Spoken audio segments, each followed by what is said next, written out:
यदि सरकार डिसीजन लेने में और देरी करेगी तो सरकार को इसका खमियाजा भुगतना पड़ेगा।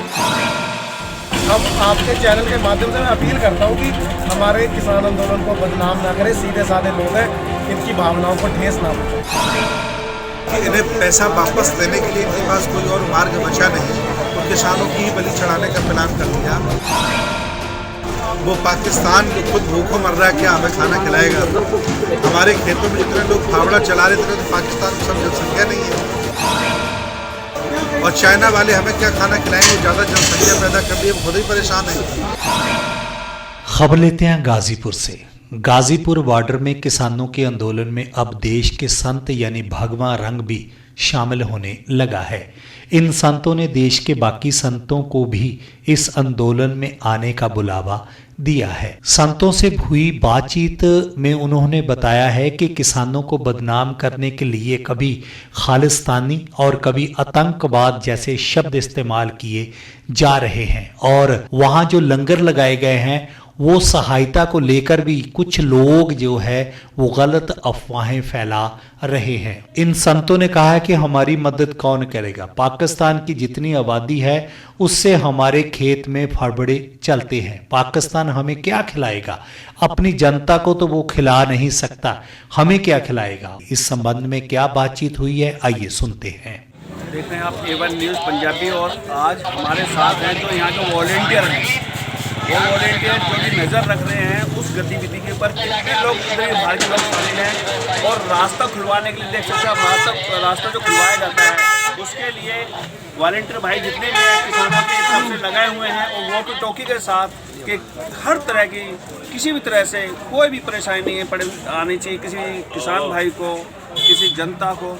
तो उसी के लिए एक बड़ी बात करते हैं। यहाँ के कुछ वॉलेंटियर हमारे साथ मौजूद है, उनसे बात करते हैं। अजी सत श्री अकाल। सत श्री अकाल जी। तो आपका नाम क्या है? मेरा नाम गुरप्रीत अटवाल, डिस्ट्रिक्ट रामपुर से हूँ। जी जी जी।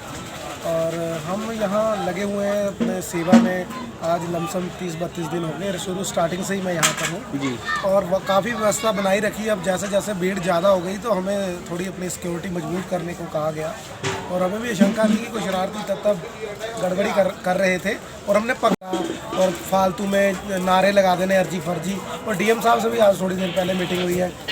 मैं स्टेज पे हूँ, स्टेज में हेड बनाया गया मेरे को, वहाँ हम सारा दिन ऊपर से नीचे निगरानी रखते हैं। मैं यहाँ बैठ के सारा सिस्टम देखता हूँ, और कौन सी गाड़ी हमारे बीच में गुजर रही है, नहीं गुजर रही है, ये हमें फोकस करना बड़ा ज़रूरी है, क्योंकि आंदोलन को कमज़ोर करने की कोशिश कई बार की जाती है सरकारों की तरफ से। कितने वॉलेंटियर हैं सर? हमारे 200 वॉलंटियर कर चुके हैं हम क्लियर, बाकी कुछ और बनाने हैं 200। आज हमने एक तैयार की है, सूची तैयार की है, जो नाम है वो कल से हम मॉर्निंग से उनकी ऑन ड्यूटी होंगे सब 400 मेंबर। ये जो आप वॉकी टॉकी लेकर चल रहे हैं, हाँ, इसका कंट्रोल रूम नहीं बनाया हुआ? हाँ जी, कंट्रोल हमने पॉइंट नीचे 2 कंट्रोल रूम है, एक तो फ्लाईओवर के नीचे, एक सेंटर में, और जो ट्रैफिक बीच में से हमारे ये गुजर रहा है इसको भी हम कंट्रोल कर रहे हैं, चेक कर रहे हैं बाकायदा कि कहाँ की गाड़ी है, कौन है, क्या करने आया है, कहीं अर्जी फर्जी नारे लगा के कहीं आंदोलन को बदनाम करने की कोई साजिश ना हो जाए यहाँ। अजी आप भी इसी वॉलेंटियर में जुड़े हो? हाँ जी, मैं रहने वाला हापुड़ को है। मेरा नाम एकलव्य सिंह सहारा है। यानी आप हापुड़ से? हाँ जी, ये हापुड़ है, पीछे की तरफ है, वहाँ सिंह सहारा है। हम लोग यहाँ से शुरू से लग रहे हैं, ये भाई हैं। हम लोग यहाँ पे जब से वॉलंटियर काम कर रहे हैं, पहले वॉलंटियर्स नहीं थे, लेकिन जो भी लोग यहाँ पे बहुत मेहनत कर रहे थे, काफ़ी दिन से यहाँ घंटे लगे हुए हैं, उन्हें सबको वॉलंटियर बनाया जा रहा है। इसी माध्यम से आजकल कुछ दिनों से हमारी जो ड्यूटी है हमारी मंच पर लगाई है, एक्टर आते हैं और जैसे सीरियल वाले होते हैं या कुछ प्रवक्ता के रूप में कोई भी बाहर से आते हैं, सपोर्ट करने के लिए आते हैं। जी जी जी। तो हमारी उनकी देखरेख की जिम्मेदारी होती है, और उन्हें आराम से लेके आना, उन्हें लेके जाना। साथ के साथ जो लोग हम जैसे मैं मंच पे रहता हूँ, तो मेरा सबसे बड़ा ड्यूटी ये होती है, जो हमारे मंच के बराबर में एक एम्बुलेंस वैन है वो हर वक्त क्लियर है, हम मंच के माध्यम से भी बताते रहते हैं, और हमारे कुछ 5-7 वॉलंटियर हम वहाँ पर तैनात करते हैं कि कोई भी वहाँ पे आए, किसी तरीके की कोई दिक्कत ना आए। इसके बदले में आपको कितनी सैलरी यहाँ पर दी जाती है? नहीं जी, तो सैलरी का कोई मसला ही नहीं है, ये तो हम खुद अपनी तरफ से योगदान देने के लिए यहाँ पर बैठे हैं। हम हर तरीके की सेवादान से हम यहाँ बैठे हैं, और हम डट के रहेंगे और पीछे नहीं रहेंगे। जैसा भी आपने बताया 200 तो वॉलंटियर बनाए थे, 200 और बनाए जा रहे हैं, तो ऐसा भी हो कुछ लोग वॉलंटियर के रूप में कुछ आपसे शुल्क भी चाहते होंगे? नहीं, सारे ही किसानों के बच्चे हैं, सारे किसानों के बच्चे। यहाँ तो जिदबाजी हो रही है कि मेरा नाम क्यों नहीं लिखा, इतना मतलब उत्साहित है नौजवान, क्योंकि ज़्यादा यहाँ नौजवानों की गिनती बहुत देखी जा रही है और उत्साहित है लोग कि हमें भी सेवा का मौका दो। हम भी चाहते हैं कि युवा मेरे साथी सारे आएँ और डट के सपोर्ट करें। अगर युवा ही हमारी ड्यूटी पे आ जाएंगे, देखो हमारे युवा भी शरारती कई बार हो जाते हैं, जब उनको जिम्मेदारी समझ आ जाती है तो वो एक जिम्मेदार पद के होकर फिर अच्छा काम करते हैं। तो इसलिए हम काफ़ी अच्छे से निभा रहे हैं ड्यूटी और आशा करते हैं कि मेरे साथी मेरा ऐसी साथ निभाएंगे। आपको क्या लगता है कल एक अहम बैठक होने वाली है, क्या निर्णय है निकलने की? बहुत एक बड़ी आस है कि सरकार के असर पड़ जाए किसी बात का कि लाखों का अलग अलग बॉर्डरों पे किसान कूच कर चुका है। यदि सरकार डिसीजन लेने में और देरी करेगी तो सरकार को इसका खमियाजा भुगतना पड़ेगा, क्योंकि किसान नहीं दब सकता। इन्होंने दबाने के प्रयास किए, बड़े चैनल हमें काफ़ी हमारा बदनामी करने का प्रयास है बड़े चैनलों द्वारा, क्योंकि वो हमारा विरोध कर रहे हैं। तो हमारा यहाँ आके एक दो आदमी देखो बाहर से आके, कोई शाम का टाइम था तो कोई हो गया ऊंचा नीचा, उन्होंने पूरे आंदोलन को ब्लेम कर दिया। हम आपके चैनल के माध्यम से मैं अपील करता हूँ कि हमारे किसान आंदोलन को बदनाम ना करें, सीधे साधे लोग हैं, इनकी भावनाओं को ठेस ना पहुँचाए। अभी देख रहे हैं आंदोलन में अभी तक तो बुजुर्ग भी थे, युवा भी थे, लेकिन अब माता बहनें भी आ गई हैं। बिल्कुल, माता बहनों ने तो हमारा आंदोलन बहुत ज़्यादा मजबूत कर दिया।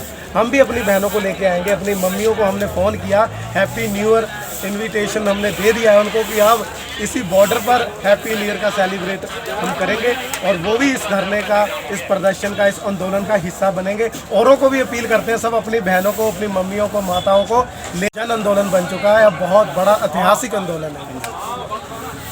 तो आप देख रहे हैं कि नया साल सेलिब्रेट करने की भी कुछ यहाँ पर किस तरह से अपील कर रहे हैं। वो वॉलंटियर भाई किसान के बेटे हैं, खुद भी किसान हैं, जिनको ये उम्मीद नहीं है सरकार झुकेगी या नहीं झुकेगी, सरकार कानून को वापस लेगी या नहीं लेगी। कयास लगाए जा रहे हैं, लेकिन उम्मीद तो है सरकार कहीं ना कहीं कानून वापस जरूर लेगी। ये मेरा भी दिल कहता है और एवन न्यूज़ चैनल भी कहता है। स्वामी जी, आप भी अब किसान आंदोलन के अंदर कर चुके हैं, दस्तक कर चुके हैं, तो आपका क्या सहयोग है और सरकार से क्या अपील है? सुमित रतन मेरा नाम है, मैं लखनऊ उत्तर प्रदेश से आया हूँ। पूरे देश के जितने भी हमारे बौद्ध हैं, अम्बेडकरवादी हैं, कबीरपंथी हैं, रविदासी हैं, सबसे हमने सामूहिक आह्वान किया है कि देश भारत के लगभग सभी लोग मूलतः किसान हैं, कृषि प्रधान देश है और किसानों को इस समस्या से निजात दिलाने के लिए हमें उनके साथ खड़ा होना चाहिए। तो हम लोगों ने भी पूरे देश में जहाँ जहाँ भी किसान आंदोलन कर रहे हैं, हम लोग सब साथ लगे। अभी आंदोलन चलते हुए 1 महीना बीत चुका है जी, सरकार नहीं काले कानून वापस ले रही, क्योंकि किसानों की दशा मुझे लगता नहीं है कि बहुत ज़्यादा चलेगी। किसान अपनी पूरा लंगर लगा रहे हैं, यानी कि जितनी भी है वेस्ट कर रहे हैं, यहाँ खा रहे हैं, चाहे आम जनता हो, चाहे किसान भाई हो, आने वाले राहगीर हो। लेकिन देखेंगे आगे फसल नहीं होगी अगर किसान में बैठा रहेगा तो फसल कौन करेगा? अब भेड़ी आ चुके हैं, संत भी आ गए हैं, तो सरकार के कार्य क्यों नहीं चल रही, इस मामले को जानकारी? हालांकि सरकार को कर लेना चाहिए था, लेकिन उसकी नियति खराब है। वह चूँकि वचनबद्ध है अडानी अंबानी से, उनसे बहुत मोटा पैसा ले रखा है इन्होंने, क्योंकि इन्हें पैसा वापस देने के लिए इनके पास कोई और मार्ग बचा नहीं, तो किसानों की बलि चढ़ाने का प्लान कर लिया। देश भारत में जितने भी किसान उनको मजदूर बनाने का प्लान है भाजपा सरकार का, इसका हम विरोध करते हैं और करते रहेंगे। ये बिल वापस सरकार कर ले, इसके लिए हम लोग संघर्ष करते रहेंगे। आपने बलि की बात करेंगे, करीब 45-46 किसान भाई शहीद हो चुके हैं, तो सरकार ने क्या उनके शहीदों को दर्जा देगी? क्या उन्होंने कुछ किया है उन किसान भाइयों के लिए, उनके परिवार के लिए? हम लोग संघर्ष कर रहे हैं, मान सम्मान के लिए कर रहे हैं, अपने हकों के लिए संघर्ष कर रहे हैं। ये सरकार की जिम्मेदारी है कि वो हमारा सम्मान नहीं कर पा रही, जबकि लोकतंत्र में जो मुख्यमंत्री और प्रधानमंत्री होता है वो जनता का सेवक होता है। लेकिन फिर भी ये लोग पता नहीं आंखों में शर्म नहीं रह गई है, इतनी ये ज़्यादा कायरतापूर्वक ये हरकत क्यों कर रहे हैं, चले जा रहे हैं।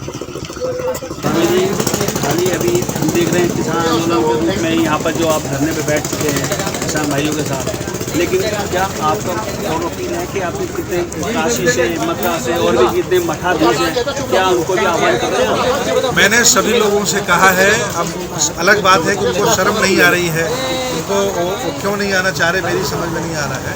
लेकिन मैं तो सभी भारत के संतों गुरुओं से अपील कर रहा हूँ, सब लोग आएँ और आकर के किसानों की हेल्प करें। मैं तो सबसे कह रहा हूँ, और किसान को किसी जाति में, किसी धर्म में, किसी मजहब में न बांटें। किसान सब होते हैं और यहाँ सब किसान हैं। किसानों पर जो आरोप लगाए जा रहे हैं, उनका चरित्र, उनका व्यवहार हनन किया जा रहा है, ये भी कुकृत्य भाजपा सरकार कर रही है, इसके हम खिलाफ हैं। भाई कोई सभी किसान अपने अपने घरों से आटा दाल चावल लेके आए, खुद खा रहे हैं और लोगों को खिला रहे हैं। बिल्कुल सही कह रहे हैं आप। आह्वान भी किया है, अभी तक कोई संत नहीं है। आपने जो पहल किया है ये अपने सराहनीय है अपने आप में। और लेकिन फिर किसान भाइयों के लिए कि बाहर से अनाज नहीं आ रहा है, विदेशों से फंडिंग आ रही है, बीच में कोई उपद्रवी तत्व आ रहे हैं, यानी कि नए नए किस्म जुमले जो छोड़े जाते हैं आतंकवादी के हुए, खालिस्तानी हुए। आप यहाँ पर धरने बैठे हो, आपको क्या लगा कोई आतंकवादी को खालिस्तानी दिखाई दिया यहाँ पर? इनके पास धर्म से लड़ाना ही एक हथियार है, राष्ट्रवाद का फर्जी इनके पास एजेंडा है। वो पाकिस्तान जो खुद भूखों मर रहा है, क्या हमें खाना खिलाएगा? हमारे खेतों में जितने लोग फावड़ा चला रहे थे, तो पाकिस्तान में सब जनसंख्या नहीं है। और चाइना वाले हमें क्या खाना खिलाएंगे? वो ज़्यादा जनसंख्या पैदा कर लिए, वो खुद ही परेशान है ना। ये किसानों का आंदोलन है, वो आरोप न लगाएं और वो ईमानदारी से अपने कुकृत्य को समझें और किसानों का बिल वापस करें। मुझे विश्वास है आज नहीं कल ये सरकार किसानों के दरवाजे पर मत्था टेकेगी और बिल वापस करेगी। मुझे पूरी उम्मीद है और इसी उम्मीद के साथ हम लोग यहाँ बैठे हुए हैं और बैठे रहेंगे। बहुत बहुत धन्यवाद। तो देख सकते हैं स्वामी जी ने भी अब ये अपील कर दी है और सरकार से उम्मीद भी जता दी है कि उनको मत्था टेकना ही पड़ेगा। मत्था अभी तक प्रधानमंत्री जी गुरुद्वारों में तो गए मत्था टेकने के लिए, लेकिन किसानों के पास नहीं आए, जबकि किसान उनके चारों तरफ बैठे हुए हैं। चाहे टिकरी बॉर्डर हो, चाहे पलवल हो, फरीदाबाद हो, दिल्ली हो, गाजियाबाद हो, हर बॉर्डर पे किसान टिका हुआ है। लेकिन कोई भी सरकार का नुमाइंदा ये कहने को तैयार नहीं है इन तीनों बिलों को वापस लिया जाए। अब तो महामहिम राष्ट्रपति महोदय जी को भी कुछ ना कुछ अपील या इसके पहल करनी पड़ेगी। एवन न्यूज़ के लिए गाजीपुर से मुकेश चौधरी की रिपोर्ट। मैं अपने ਇਹ ਮੋਢਿਆਂ ਤੇ ਗੋਡਿਆਂ ਤੋਂ ਬਹੁਤ ਦੁਖੀ ਸੀ। ਮੇਰੇ ਲਈ ਤਾਂ ਤੁਰਨਾ ਫਿਰਨਾ ਵੀ ਇੰਨਾ ਔਖਾ ਹੋਇਆ ਸੀ, ਮੈਂ ਦੱਸ ਵੀ ਨਹੀਂ ਸਕਦਾ।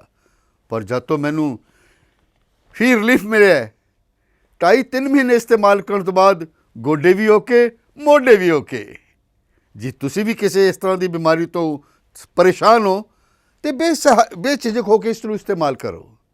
ਸਿਰਫ 2.5-3 ਮਹੀਨੇ ਇਹ 125 ਬਿਮਾਰੀਆਂ ਤੱਕ ਦਾ ਇਲਾਜ ਕਰ ਸਕਦਾ ਹੈ।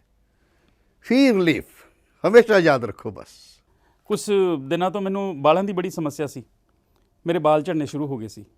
ਮੈਨੂੰ ਮੇਰੇ ਦੋਸਤ ਨੇ ਆਇਲ ਫੀ ਰਿਲੀਫ ਵਾਲੇ ਦੱਸਿਆ। ਮੈਂ ਇਹ ਤੇਲ 3 ਕੁ ਮਹੀਨੇ ਲਾਣਾ ਆਪਣੇ ਸਿਰ 'ਤੇ ਅਪਲਾਈ ਕੀਤਾ। ਇਹ ਬਿਲਕੁਲ ਆਯੁਰਵੈਦਿਕ ਤੇਲ ਹੈ, ਇਹਦਾ ਕੋਈ ਸਾਈਡ ਇਫੈਕਟ ਨਹੀਂ ਹੈ। ਅਤੇ ਮੇਰੇ ਬਾਲ ਜਿਹੜੇ ਗੰਜਪਣ ਪੈਣਾ ਸ਼ੁਰੂ ਹੋ ਗਿਆ ਸੀ ਉਹ ਦੁਬਾਰਾ ਆਉਣ ਲੱਗ ਗਏ। ਅਤੇ ਮੈਨੂੰ ਤਾਂ ਬੜਾ ਫਾਇਦਾ ਦਿੱਤਾ ਇਸ ਨੇ। ਜੇ ਤੁਹਾਨੂੰ ਵੀ ਕਿਸੇ ਇਸ ਤਰ੍ਹਾਂ ਦੀ ਪ੍ਰੋਬਲਮ ਦਾ ਤੁਸੀਂ ਸਾਹਮਣਾ ਕਰ ਰਹੇ ਹੋ ਤਾਂ ਇਹ ਤੇਲ ਲਾਣਾ ਨਾ ਭੁੱਲੋ। ਕਿਤਨਾ ਕਿਤੇ ਅਸੀਂ ਆਪਣੇ ਬਾਲਾਂ ਕਰਕੇ ਸ਼ਰਮ ਫੀਲ ਕਰਦੇ ਹਾਂ ਕਿਤੇ ਸੋਸਾਇਟੀ 'ਚ ਬੈਠੇ ਹਾਂ ਕਿ ਕੋਈ ਮਜ਼ਾਕ ਨਾ ਕਰ ਰਿਹਾ ਹੋਏ, ਪਰ ਥੈਂਕਸ ਟੂ ਫ੍ਰੀ ਲੀਫ ਜਿਹਨੇ ਮੇਰਾ ਇਹ ਕੌਨਫੀਡੈਂਸ ਬਿਲਡ ਕੀਤਾ, ਜਿਹਦੇ ਲਗਾਉਣ ਨਾਲ ਮੈਂ ਮਾਰਕੀਟ 'ਚ ਹੁਣ ਬੜਾ ਹੀ ਕੌਨਫੀਡੈਂਟ ਹਾਂ ਔਰ ਇਹਦੇ ਨਾਲ ਮੈਨੂੰ ਬੜਾ ਫਾਇਦਾ ਹੋਇਆ। ਅਤੇ ਮੈਨੂੰ ਸਰਵਾਈਕਲ ਦੀ ਵੀ ਦਿੱਕਤ ਸੀ ਅਤੇ ਉਹਦੇ ਨਾਲ ਵੀ ਮੈਨੂੰ ਬੜਾ ਰਿਲੀਫ ਮਿਲਿਆ। ਇਹ ਯੂਜ਼ ਕਰੋ ਅਤੇ ਮੈਂ ਪ੍ਰੈਕਟੀਕਲ ਯੂਜ਼ ਕਰ ਰਿਹਾ। ਮੌਜੂਦਾ ਹਾਲਾਤਾਂ ਤੇ ਨਜ਼ਰ ਮਾਰੀਏ ਤਾਂ ਇਨਸਾਨ ਤਰ੍ਹਾਂ ਤਰ੍ਹਾਂ ਦੀਆਂ ਬਿਮਾਰੀਆਂ ਨਾਲ ਜੂਝ ਰਿਹਾ ਹੈ। ਇਨਸਾਨ ਬਿਮਾਰੀਆਂ ਤੋਂ ਛੁਟਕਾਰਾ ਪਾਉਣ ਲਈ ਤਰ੍ਹਾਂ ਤਰ੍ਹਾਂ ਦੇ ਉਪਰਾਲੇ ਵੀ ਕਰਦਾ ਹੈ ਔਰ ਜਿਵੇਂ ਤੁਹਾਡੇ ਦੁੱਖਾਂ ਨੂੰ ਮੱਦੇਨਜ਼ਰ ਰੱਖਦੇ ਹੋਏ ਇਸ ਤੋਂ ਪਹਿਲਾਂ ਫੀ ਰਿਲੀਫ ਆਇਲ ਤਿਆਰ ਕੀਤਾ ਗਿਆ, ਜਿਸ ਦੁਆਰਾ 125 ਬਿਮਾਰੀਆਂ ਦਾ ਇਲਾਜ ਕੀਤਾ ਗਿਆ। ਤੇ ਹੁਣ ਇੱਕ ਹੋਰ ਪ੍ਰੋਡਕਟ ਤੁਹਾਨੂੰ ਦੁੱਖਾਂ ਤੋਂ ਨਿਜਾਤ ਦਿਵਾਉਣ ਲਈ ਹਾਜ਼ਰ ਹੈ, ਫੀ ਰਿਲੀਫ ਪਾਵਰ, ਜਿਸ ਦੇ ਨਾਲ ਤਰ੍ਹਾਂ ਤਰ੍ਹਾਂ ਦੀਆਂ ਕਮਜ਼ੋਰੀਆਂ ਨੂੰ ਦੂਰ ਕੀਤਾ ਜਾ ਸਕਦਾ ਹੈ, ਜਿਵੇਂ ਮਰਦਾਨਾ ਕਮਜ਼ੋਰੀ, ਅੰਤੜੀਆਂ ਦੀ ਸੋਜਿਸ਼, पेशाब ਵਿੱਚ ਜਲਣ, ਦਿਲ ਦੀ ਕਮਜ਼ੋਰੀ, ਖੂਨ ਦੀ ਕਮੀ ਅਤੇ ਦਿਮਾਗ ਨੂੰ ਤੇਜ਼ ਕਰਦਾ ਹੈ। ਅਲੱਗ-ਅਲੱਗ ਲੈਬੋਰਟਰੀਆਂ ਤੋਂ ਆਯੁਰਵੈਦਿਕ ਮਾਹਰਾਂ ਦੁਆਰਾ ਟੈਸਟ ਹੋ ਕੇ ਆਪ ਸਭ ਦੇ ਰੂਬਰੂ ਹੈ ਔਰ ਜਿਸ ਦੇ ਵਿੱਚ ਕਈ ਤਰ੍ਹਾਂ ਦੀਆਂ ਆਯੁਰਵੈਦਿਕ ਜੜੀਆਂ ਬੂਟੀਆਂ ਅਤੇ ਕਈ ਤਰ੍ਹਾਂ ਦੇ ਪਸਮ ਮਿਲਾ ਕੇ ਤਿਆਰ ਕੀਤਾ ਗਿਆ ਹੈ।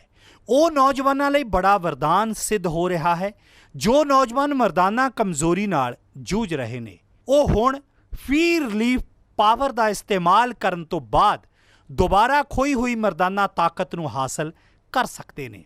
ਇਹ ਮੈਡੀਸਨ 100% ਆਯੁਰਵੈਦਿਕ ਹੈ, ਇਸ ਦਾ ਕੋਈ ਵੀ ਸਾਈਡ ਇਫੈਕਟ ਨਹੀਂ ਹੈ।